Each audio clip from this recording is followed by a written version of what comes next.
Voina chuan guitar lesson thar kan zir ho lenga voina kan zir ho le tur chu Bethsy Lalrinsangi Nunna hawng ta ti hla sakha guitar Perhdan kan zir hawang he hla hi a standard and play du chuan ke poi karon vodona ol samjok na F nga sanga B flat yama C minor a D minor chuan hetlai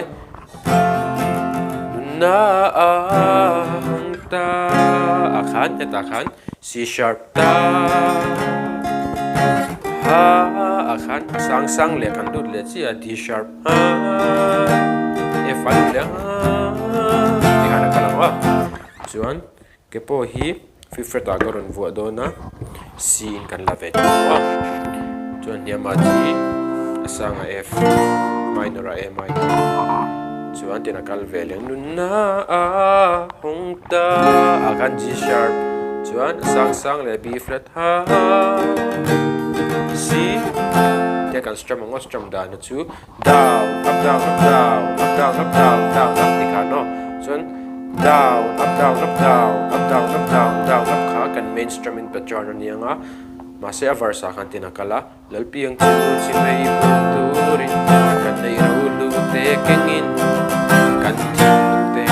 alama hon ila ti kha kala e fa khan down down down up chi ti khan khai bo ken akal leang ti khan no na na na na na na na na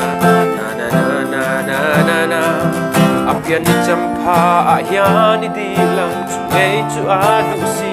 apo khan down down down up ti khan akal ang chorus a khan ngai bokin hallelujah amen leng rose down up down up down up down up down up down up down down up akal me up kantan tlon vera ongin tlon malu thang ta fakro na ta katia ala pum pui strum chuan ni le mai ala nen karon play mil lenga uluk to vinin lo ngai thlale don ne